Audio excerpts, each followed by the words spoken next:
Je laisse la place à Sébastien Crépel, Julia Amlaoui et à leur invité.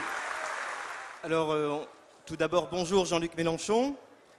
Vous êtes candidat à la présidentielle pour la France Insoumise depuis février dernier. En cette rentrée, vous publiez un ouvrage, Le choix de l'insoumission, qu'on peut trouver sur le stand du Parti de gauche, au Village du Livre également. Un ouvrage dans lequel vous revenez sur votre parcours politique. Dans les dernières pages, vous évoquez à propos de 2017 la campagne décisive de votre vie politique. En quoi l'est-elle davantage qu'en 2012 ? Déjà, bonjour à tous. J'argue de mon âge, où je suis élu en mai, ce qui va se produire, où il me faudra changer de... Oui. Où il me faudra changer de poste de combat, car naturellement je resterai un homme et une conscience engagée jusqu'à mon dernier souffle, en tout cas je me le souhaite, mais il faudra changer de poste de combat. Mais pour l'instant, ce qui me préoccupe le plus, c'est que, pour répondre à votre question, je pense que la société a été tellement explosée par les 10 dernières années de règne du capital financier, qu'elle est totalement désorientée, enfin assez profondément, ne disons pas totalement, profondément désorientée. Des millions de gens qui sont moins aguerris que vous l'êtes vous, qui suivaient la politique avec intérêt, qui connaissaient les programmes, les personnalités, qui vous souvenez, mais pour des millions de gens, les choses sont un peu plus compliquées et ils ne s'y retrouvent plus. Parce que eux, ils croyaient que la gauche, c'était l'émancipation, la protection des travailleurs, l'amélioration de leur santé, de l'éducation de leurs enfants, et ils voient un gouvernement qui dit « je suis de gauche » et qui fait exactement le contraire. Et donc, le premier résultat, c'est qu'ils sont désorientés, au sens où, quelle est la référence, que veulent dire les mots, on se les a fait voler. Mais disons aussi les choses comme elles sont, vous avez des gens de droite qui sont tout aussi désorientés. Dans leur esprit, d'abord, ils ont eu à payer dans leur propre vie le prix du capital financier. Ce sont les cadres supérieurs qui vivent la maltraitance au travail exactement comme l'employé de service technique. Ce sont les gens qui sont continuellement confrontés à la compétition, l'évaluation et qui souffrent au travail aussi. Et la pauvreté qui atteint 9 millions de personnes dans ce pays, dont je vais parler tout à l'heure dans mon discours, elle frappe à tous les étages. Il ne faut pas qu'on croie que c'est seulement celui qui était dans la position salariale la plus fragile qui est frappé. Mais le copropriétaire est frappé, qui, dans les années 80 ou 90, n'aurait jamais imaginé qu'il n'arriverait pas à payer les travaux de la copropriété.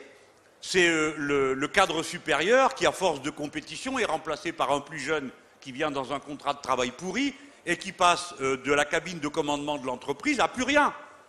Donc la société est profondément déséquilibrée. Et pour l'instant, pour plein de raisons, sur lesquelles on ne va pas s'étendre là, mais pour plein de raisons, ce n'est pas nous qui avons la main. Ce n'est pas le pôle progressiste.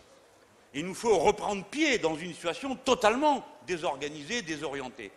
Et ce qui va nous aider, ce sont, moi j'adhère à cette théorie des transversales. Je crois que la culture est première dans la vie. Et que nous vivons notre situation sociale à travers l'idée que nous nous faisons de nous-mêmes, de notre dignité, de notre honneur, et ce sont des thèmes culturels. Eh bien, il faut donc sans cesse aller à l'endroit où vous allez trouver le plus grand dénominateur commun qui rassemble. Qu'est-ce qui rassemble d'abord pour remettre le feu? C'est l'insoumission. Refuser la résignation, refuser le destin qui vous est mis. C'est ça l'idée. Et voilà comment est venu le thème de la France insoumise. C'est comme ça que c'est venu. Alors, peut-être qu'on va en parler après. La différence qu'il y a entre un mouvement... J'ai dit que j'étais candidat hors parti, qu'on s'entende bien. J'ai jamais dit que j'étais un candidat contre les partis. J'ai toujours une carte de parti dans ma poche depuis je ne sais plus quel âge. C'est pas le sujet. Le sujet, c'est de faire tout ce qu'on peut pour rassembler tous ceux qui veulent participer, non pas à une adhésion, comme souvent nous, en tant que membres de parti, nous la demandons aux gens, mais à un programme ou un bout de programme. Parce que ça n'existe pas, un accord à 100% avec un candidat ou un programme. Mais moi-même, je ne suis pas forcément d'accord. On dit c'est mélenchoniste. Pas du tout, je ne suis pas mélenchoniste, moi. Je suis écolo, socialiste, républicain, anarchiste, que vous voulez. Mais pas mélenchoniste, que ça peut bien vouloir dire. Donc ce n'est pas le sujet. Et bien sûr qu'on essaye sans cesse de ramener une campagne à l'individu. Et forcément que la situation elle-même fait que c'est vous qui vous mettez devant. Ou alors je vais quand même pas me mettre un masque pour dire non, c'est pas moi. Bon, c'est absurde. Donc il faut bien à un moment donné être le premier de cordée, demander à un syndicaliste comment ça se passe. Tout le monde vous fait la gueule jusqu'au jour où ça va mal et tout le monde dit alors qu'est-ce qu'on fait? Et toi t'es prié d'avoir une idée. C'est comme ça que ça se passe la vie. Eh bien moi je fais ça dans la politique.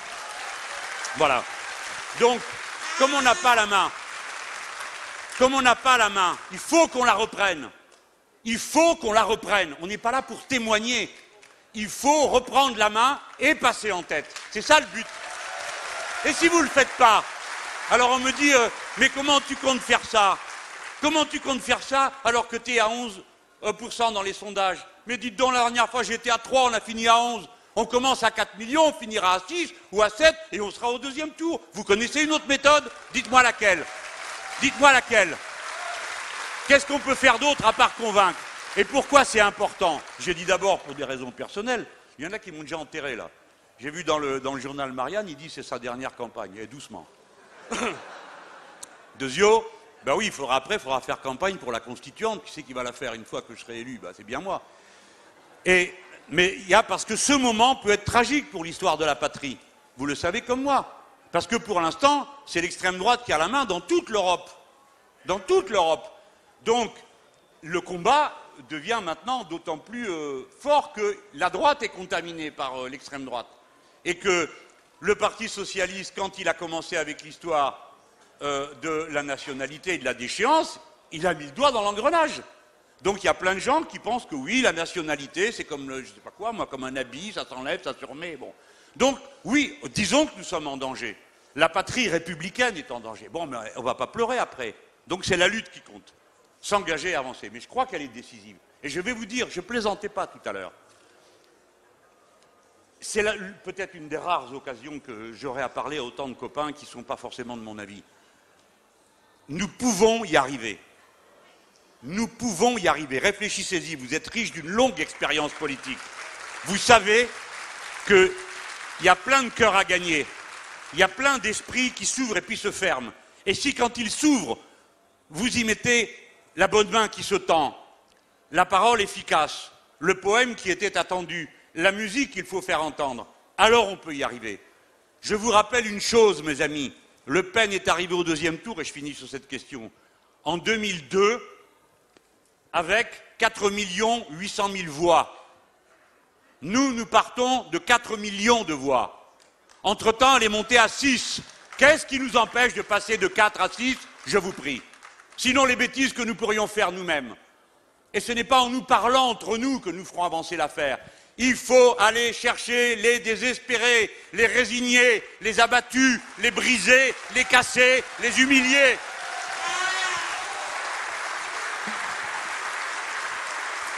Alors, justement, pour s'adresser à eux, vous abordez de nombreux thèmes en prise avec l'actualité dans votre ouvrage. De la question de la pauvreté à celle de l'Europe, en passant par les problèmes que pose la Ve République, l'écologie, le terrorisme, à l'heure où certains voudraient occuper le terrain de l'identité, au détriment des questions sociales et démocratiques dans cette campagne. Comment sortir de ce piège ? Vous avez raison de dire que, d'abord, nous, on va se rappeler quel est l'enjeu de la lutte de classe. Ce n'est pas la richesse, c'est la conscience. Quand Marx s'exprime sur le sujet, il dit « le prolétariat sera révolutionnaire ou il ne sera rien ». Il parle donc d'une condition subjective, parce que le prolétariat, ça existe dans les rapports de production. Il parle de la conscience qu'il a de lui-même. Dès lors, depuis le début, la conscience est l'enjeu de la lutte. Et bien sûr que les autres l'ont compris. Et avant tout le monde dans notre camp, c'est Antonio Gramsci qui nous a appris que la lutte consistait à conquérir les hégémonies culturelles. Nous, les Français, on a de la chance, c'est plus facile pour nous. Pourquoi? Ben parce que dans notre pays, il y a quand même eu 5 ou 6 révolutions, dont celle de 89, dont l'onde de choc n'est pas épuisée. La Commune, vous le savez bien, dont l'onde de choc non plus n'est pas épuisée. Car les principales revendications de la Commune, elles sont encore présentes aujourd'hui. Et ça travaille notre peuple. Notre peuple, il est cultivé, il est éduqué. Les gens ont été à l'école plus que jamais. C'est pas la peine d'écouter ceux qui râlent tout le temps, c'était mieux avant. Non, c'est mieux maintenant. Il y a plus de gens qui arrivent au bac, il y a plus de gens qui sont instruits. La conscience est un enjeu. Donc ils ont compris Tout d'un coup, la loi El Khomri, une mobilisation de masse consciente et allant en profondeur dans la jeunesse. Magnifique, non, tous ces jeunes qui discutent du code du travail. C'est extraordinaire. Et comprenant à quoi ils s'attaquaient et pourquoi le capital n'a pas de limite dans l'exploitation. Comme on le dit, quelle est la limite à l'exploitation? Quand on faisait les écoles autrefois, alors on réfléchissait qu'est-ce que ça pouvait bien être. Alors on réfléchissait, la baisse tendancielle du taux de profit, le machin, tout ça. Et puis il y avait toujours quelqu'un qui trouvait la réponse. Quelle est la limite à l'exploitation? La résistance à l'exploitation. C'est tout. C'est culturel. Donc, on a la loi El Khomri et hop, on nous remet dans les pattes. À la faveur de circonstances ignobles, comme ces meurtres de masse. À nouveau, par des assimilations scandaleuses, le problème de la sécurité. Car le capital aujourd'hui substitue au grand lien social qui était autrefois proposé par le monde du travail, des progressistes et la philosophie des Lumières, qui était la solidarité. Notre grand mot, c'était la solidarité, c'était la fraternité. Ils ont substitué un autre, et tout le monde partait de là. Reconnaissons que certaines religions, à leur manière, y contribuaient. Vous le savez bien. Et on peut se dire que la théologie de la libération a joué un rôle essentiel dans les révolutions de l'Amérique latine. Ce n'est pas nous les sectaires, hein. C'est pas nous. C'est pas nous qui accablons les autres de sarcasme. Bien. Ils ont substitué à ce qui était le lien social numéro un, lien culturel numéro un nouveau lien social. La peur. La peur tout le temps, de tout, déjà au boulot. La peur de garder son travail demain. La peur du voisin au travail. Peut-être qu'il va prendre ma place parce que son évaluation est meilleure que la mienne. La peur à la maison, du voisin. La peur dans la rue. La peur de la bombe. La peur tout le temps. Et cet immense nouveau collectif culturel brise la société en brisant le lien qui unit les gens les uns aux autres. Mes amis, quand je parle d'amour ou de tendresse, c'est presque si comme je parlais de révolution, tellement on en parle peu. Or pourtant, le principal moteur de notre existence personnelle, c'est l'amour. C'est quoi d'autre sinon l'amour pour nos enfants, l'amour pour nos proches? C'est pas vrai? Regardez comment ils l'ont fait reculer. Elle l'a dit, la madame, vous vous rappelez la Parisot? Elle a dit, tout est précaire, même l'amour, alors le travail aussi. Non. Nous, quand c'est l'amour, on pense toujours, c'est pour toujours. Bon, c'est pas toujours le cas, mais c'est pas grave. C'est ça que ça signifie. Comment allons-nous faire? Vous avez donc, je vous donne raison. C'est ça l'offensive numéro 1 qui va être faite contre nous. 2, comment on fait? Il faut arriver à introduire les thèmes dans le débat. Il y a plein de manières.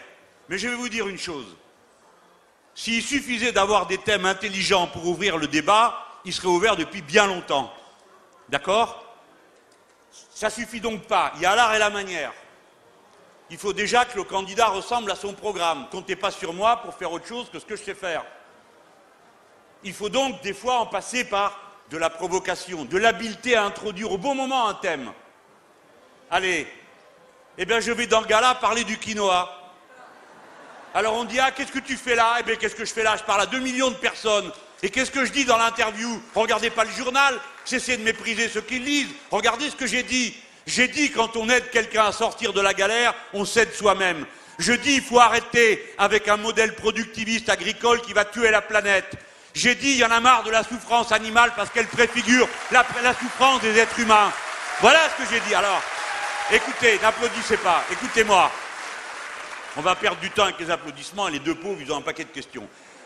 Donc c'est comme ça qu'il faut faire. Il faut être capable de surprendre, d'entrer dans la discussion et il faut utiliser aussi la bêtise de l'ennemi. Ça existe. Quand ils me tombent tous dessus pour dire « Ah là là, il va dans le gala », alors les gens disent « Ah bon, qu'est-ce qu'il dit ?» Eux, ils croient que les gens vont dire « Mon Dieu, quelle horreur !» Ah ben non, ils lisent tout ce gala chez le dentiste. Alors ils s'ennuient, ils sont là, ils regardent.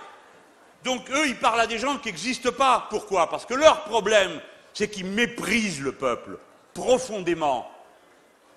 Tous ces gens si intelligents qui ont amené ce pays dans cet état et qui pensent qu'il faut continuer comme ça, ils méprisent. Donc nous, ayons l'habileté d'entrer. Et puis je vais vous dire comment on va faire. C'est impossible que j'y arrive.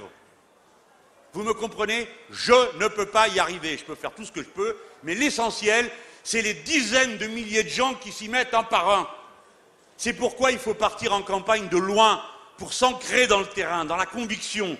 que chacun d'entre vous, si vous voulez m'aider, je ne dis pas que c'est le cas de tout le monde, mais si vous voulez m'aider, il y en a bien quand même qui vont m'aider, on ne va pas passer le temps à critiquer. Bon, vous prenez une feuille de papier, vous mettez 10 noms dessus, vous vérifiez qu'ils sont bien inscrits, qu'ils ont bien leur carte d'électeur, qu'ils sont inscrits, et vous avez 7 mois pendant lesquels il faut faire leur éducation politique pour qu'ils votent bien. Et l'éducation politique, ça ne consiste pas à dire « vive Mélenchon » du matin au soir, ça ne sert à rien. Regardez telle émission, regardez l'émission de France 2 sur les pesticides, regardez telle émission, et après on parle, on boit un canon, on partage l'apéro ou le dîner, et on parle de politique, et la conscience s'ancre dans les affects. La politique, c'est pas que de la raison pure, c'est des sentiments aussi. C'est une relation. Voilà le travail. Et comme ça, on va y arriver. C'est parce qu'on est comme ça qu'on va y arriver à introduire nos thèmes dans la discussion. Parce qu'on est comme ça. Et contre ça, ils ne peuvent rien. Parce qu'ils n'ont que des agences de communication et des milliers de pognons à mettre sur la table pour essayer d'acheter les consciences. Mais les nôtres ne sont pas à vendre, vous le savez tous. Et plein de Français voient les ruses communicationnelles. Y compris ceux qui viennent lire Gala en disant « il les a bien roulés, Mélenchon ». Alors, vous avez présenté comme le cœur de votre campagne la question des traités européens lors de l'annonce de votre candidature en février. À Toulouse, il y a quelques jours, vous avez déclaré être le candidat d'un nouvel indépendantisme français. Qu'entendez-vous par cette formule? Alors, bon, sur les traités européens, je ne vous fais pas l'injure d'expliquer ce que c'est. Nous sommes en campagne ensemble depuis 2005 sur le sujet. La situation s'est profondément dégradée depuis. Mais voyez-vous, je dis quand même un mot sur le sujet.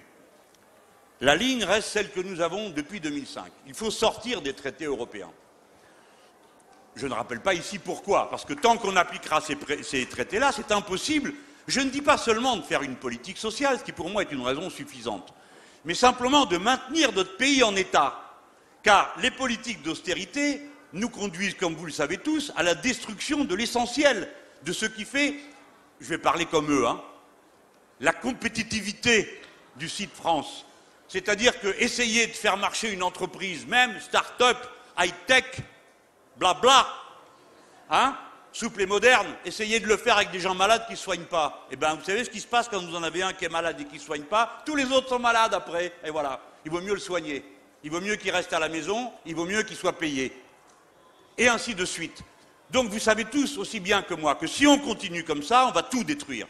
Vous voyez les pans de l'industrie basculer dans le vide, être vendus, être bradé. Alstom, là. Ah, vous allez recevoir le responsable tout à l'heure. Bon, mais ça existe, ces choses-là. Et l'indépendantisme, c'est le mot sur lequel vous m'interrogez. D'abord, tout à l'heure, si vous avez la patience de m'écouter, vous verrez que dans l'idée d'indépendantisme, il n'y a pas de franchouillardise. Je vais prendre un exemple. Quand on dit produire en France, est-ce que c'est du nationalisme? Non. C'est de l'écologie. Parce que produire en France, ça veut dire cesser de tout délocaliser. Ça veut dire cesser le grand déménagement permanent du monde en marchandises et en êtres humains. Parce qu'il y en a qui ont l'air souvent d'oublier qu'émigrer, c'est une souffrance, en plus d'être un danger mortel. Eh bien, mes amis, l'indépendantisme, ça veut dire que la France doit être capable et doit se donner pour objectif d'être aussi autosuffisante qu'elle le peut dans les domaines essentiels de sa vie collective. En particulier, être autosuffisante sur le plan alimentaire, ce qui signifie une agriculture relocalisée. Et ça, mes amis, ce n'est pas seulement un objectif, il faut voir le travail qu'il y a derrière. Il me faut, pardon, je m'y vois déjà, il nous faut 400 000 paysans de plus pour faire une agriculture relocalisée. Il faut donc les former. Et vous n'aurez plus les esclaves de la terre que vous avez eus pendant plusieurs générations qui fermaient leur bouche derrière les gros agrariens qui s'en servent pour les pousser devant dans la lutte et ensuite les trahissent et les abandonnent comme ils viennent de faire dans l'affaire du lait et des quotas laitiers. Vous aurez des paysans et des paysannes qui seront à bac plus 2 ou à bac plus 3 ou à bac plus 5. Parce qu'aujourd'hui, être un bon paysan, ça nécessite un haut niveau technique, un haut niveau scientifique. Si vous ne le savez pas, je pense que vous le savez, je vous l'apprends. Et de même, pour sortir du nucléaire, 900 000 emplois. Pour faire l'économie de la mer, 300 000 emplois. Donc le problème du plein emploi, c'est la formation de la main-d'œuvre. Le premier travail que nous allons avoir à faire, c'est de réouvrir les lycées professionnels qui ont été fermés, les 176. C'est d'arrêter les bêtises avec l'apprentissage partout. Il faut de l'apprentissage. Mais depuis que ces pantins glapissent l'apprentissage, parce qu'aucun de leurs gosses n'est en apprentissage, donc ils ne savent pas de quoi ils parlent. Et comme ils ne connaissent pas les métiers, ils ne savent pas non plus comment on les apprend. Est-ce que vous croyez qu'on apprend à faire marcher un système automatique en donnant une banane quand le jeune a appuyé sur le bon bouton? Non, ça nécessite une connaissance très élevée. Quand vous êtes chaudronnier, vous faites de la géométrie dans l'espace pour faire des carlingues d'avion. Ils ne savent pas tout ça. Mais nous, c'est notre rôle de le savoir et de s'en souvenir. Dès lors, l'indépendantisme, c'est une attitude qui consiste à vouloir relocaliser et être souverain. Et j'ajoute que dans les alliances internationales, ça a une conséquence immédiate. Si je suis le président de la République, nous sortirons de l'OTAN, mes amis. Parce que l'OTAN, c'est le navire de guerre des États-Unis d'Amérique. Que les États-Unis d'Amérique fassent ce qu'ils veulent chez eux, mais nous ne sommes pas obligés d'être embarqués. Et là, je vais vous parler avec gravité. Si vous vous laissez happer par l'OTAN, que vous continuez à mettre au pouvoir des gens qui ont une tête où ils pensent, ils rêvent, quand ils n'écrivent pas en anglais, eh bien, vous partez sur une pente où vous finirez par soutenir les illuminés de l'Ukraine contre la Russie, qui est notre partenaire, quel que soit le gouvernement qui dirige en Russie. Ah oui, j'ai dit quel que soit le gouvernement. La Troisième République était alliée avec le tsar, qui était un crétin et un bigot. Et nous, on faisait les lois de 1905 pendant ce temps-là. Les règles de la géopolitique, c'est que la France a des partenaires qu'elle ne doit jamais affronter, sauf au péril de sa propre existence. Nous n'avons aucun intérêt à quelque guerre que ce soit en Europe. Or, les États-Unis d'Amérique, l'OTAN et le gouvernement de la Pologne poussent à la guerre contre la Russie et nous n'en voulons pas. Nous n'en voulons pas. Nous ne voulons pas de la guerre avec la Russie. Voilà l'indépendantisme. Arrêtez, arrêtez. Il faut que j'ai l'occasion de donner le plus d'arguments possible. Alors maintenant, je vais vous dire, qu'est-ce qu'on va faire d'autre? Il faut faire une nouvelle alliance altermondialiste. Les États-Unis ont eu tellement peur des BRICS qu'ils ont comploté et fait un coup d'État, entre guillemets, constitutionnel au Brésil, comme ils l'avaient fait auparavant au Honduras, comme ils l'ont fait au Paraguay, comme ils sont en train d'essayer de le faire à Venezuela. Ils ont eu très peur de ça. Mais nous, les Français, nous ne sommes pas une nation occidentale. Nous sommes une nation universaliste. Nous sommes présents sur les 5 continents du monde. Et notre plus longue frontière, elle est avec le Brésil. La raison pour laquelle nous sommes consubstantiellement liés à l'avenir de la démocratie au Brésil. Et je propose que la France prenne sa place, toute sa place, parmi les non-alignés, dans la création d'une nouvelle alliance altermondialiste, dont la fonction essentielle serait la démocratie et la souveraineté des peuples. Il y aurait sans doute beaucoup à approfondir sur de nombreux sujets. Le temps nous est malheureusement compté parce que à l'Agora, nous avons un programme très chargé. Mais du coup, ce qui fait aussi la rentrée politique, c'est... Pardon. Ce qui fait aussi la rentrée politique, c'est évidemment les circonstances dans lesquelles vont se dérouler la campagne à gauche. Un appel de citoyens parmi les derniers événements de citoyens d'horizons divers intitulé « En 2017, faisons front commun » invite à soutenir votre candidature tout en estimant nécessaire de réunir les forces diverses engagées aujourd'hui dans un éparpillement qu'ils estiment suicidaire. Que leur répondez-vous? D'abord, je leur réponds merci, parce que ils entrent dans le combat, on n'est jamais de trop. Hein. Et là, on vient de passer 7 mois, qui ont été très productifs pour la campagne, mais on ne peut pas dire que c'était... Enfin, moi, je me suis interdit toute polémique, je ne vais pas commencer maintenant. Donc, 7 mois ont passé, merci, mon ciré, je le nettoie tous les soirs. Bon, merci d'abord à ceux qui rejoignent le combat, mais je dis merci parce que c'est une formule de courtoisie, ce n'est pas mon combat, hein. Non mais attendez, vous y trompez pas, hein. Moi ma vie est faite, hein. Je ne suis pas un type qui sort de l'ENA et qui se demande s'il va être à gauche ou à droite et s'il va faire ministre ou président de la République. Ma vie est faite. J'ai pas besoin de ça. Mais le combat a besoin qu'on y entre tous. Chacun a un poste de combat. Moi j'appelle ça comme ça, c'est un peu militaire, hein, j'en conviens, mais j'aime bien qu'on ait cette idée pour se représenter que c'est une lutte où, dans la conscience est l'enjeu. Donc, 1, merci. 2, Ils ne sont pas d'accord avec moi sur tout. Ça ne me dérange pas. C'est pas ce que je demande. On n'a jamais demandé ça. Quand on a fait le programme L'Humain d'abord, on ne faisait pas des interros écrites avant que les gens y votaient. Ils étaient d'accord avec un morceau, avec d'autres moins, avec d'autres plus ceci. Par exemple, dedans, il y avait le référendum sur le nucléaire. Clairement, il y avait des gens qui votaient le programme L'Humain d'abord, il y en avait qui étaient pour le nucléaire et d'autres qui étaient contre. S'il y a un référendum sur le nucléaire, ce qu'on fera, parce qu'il n'y a rien de beau une bonne décision ancrée dans le populaire, vous aurez des amis qui ont soutenu ma candidature, certains vont aller, je pense qu'ils se trompent. Moi, je suis pour la sortie du nucléaire. Mais bon, vous le comprenez. Donc, ôtons-nous de la tête qu'il faut être d'accord avec un homme, ce n'est pas le sujet, ce n'est pas ce que je demande, et ce n'est pas parce qu'on répète tout le temps que ça me préoccupe, que c'est mon point de vue. Ce n'est pas mon point de vue, je l'ai déjà dit. Ni non plus 100% d'accord avec un programme. Donc je ne suis pas gêné avec le fait qu'il y ait des gens qui ne se sentent pas d'accord avec l'état dans lequel est aujourd'hui le programme. Permettez-moi une seconde sur le programme. Je n'ai pas sorti comme ça de mon cerveau génial. Parce que j'en vois qui ont des programmes, que ceci et que cela. J'ai entendu des choses qui se discutent. Vendre les HLM, proposer dès le mois de juillet une nouvelle constitution. Non. Le programme, d'abord, c'est l'humain d'abord. C'est celui-là que j'ai posé sur la table. Il a eu 4 millions de voix. Vous n'allez pas me dire que la dernière fois, 4 millions de personnes ont juste voté pour ma cravate ou ma grande bouche. Ils ont voté sur des idées, non? Et les idées étaient dans le programme. Moi, je fais l'honneur à ceux qui ont voté pour nous de les respecter. Je les respecte et je repars du mandat qu'ils nous ont donné la dernière fois. Ils ont voté l'humain d'abord pour qu'on l'applique. Pas pour qu'on en fasse un livre de chevet ou qu'on devienne des témoins jusqu'à la nuit des temps de je ne sais quelle vérité. Donc on est reparti du programme L'Humain d'abord. Il n'y a que moi qui fais ça, je vous le rappelle quand même. Il n'y a que moi qui fais ça, donc je pose le programme L'Humain d'abord. Il y a eu presque 3000 contributions qui sont venues. Un groupe de 14 jeunes camarades qui sont dans des études de bon niveau ou en connaisseurs de la situation ont déjà fait 2 synthèses en cours de route.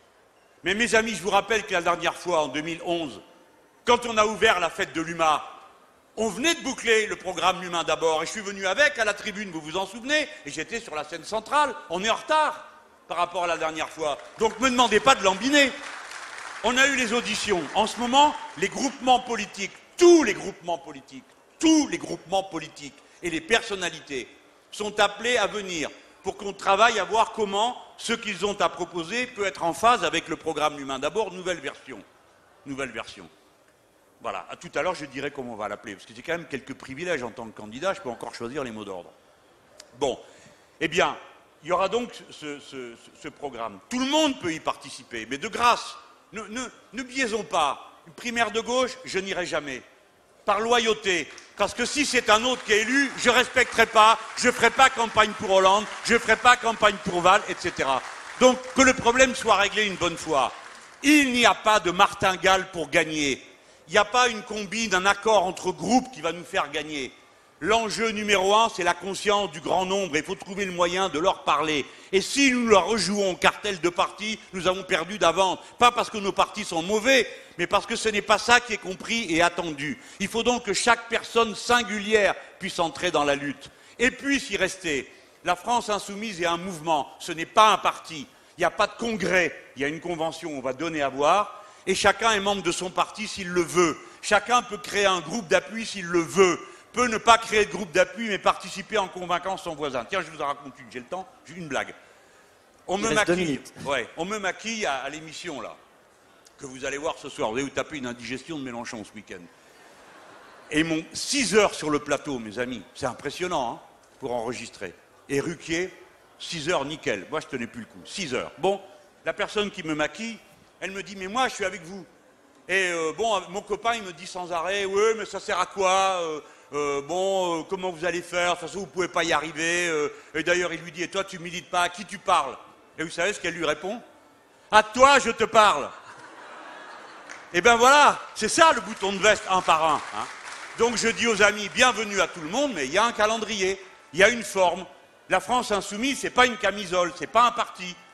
C'est un lieu dans lequel chaque personne individuelle peut faire sa campagne individuelle. Alors ne me demandez pas sans arrêt de tout remettre en cause, parce qu'il y en a, ils arrivent, ils disent, oui, le France insoumise, ça va pas, faut trouver autre chose. La campagne, on la commence. Ah non, on est déjà au boulot. Maintenant, tout le monde vient, prend sa part de l'effort, ça va bouger. Et à la fin de la campagne, vous déciderez, si je ne suis pas élu, Mais vous déciderez ce que vous ferez de la France insoumise. Je parle aux plus jeunes, à la nouvelle génération. Si vous voulez qu'on ferme, eh bien vous fermerez. C'est pas moi qui déciderai. De même que si on me pose la question de savoir ce que je compte faire au deuxième tour, je vous fais la réponse. C'est vous qui allez le dire. Ceux qui auront donné leur appui à la France insoumise, qui ne s'engagent à rien d'autre qu'à faire campagne ensemble, eh bien c'est eux qui décideront ce qu'on fait au deuxième tour. Ok ? Ce mouvement appartient à ceux qui le fondent, pas à moi. Merci Jean-Luc Mélenchon. On va accueillir un nouvel invité dans quelques minutes. Je vous propose de rester ici et à tout de suite.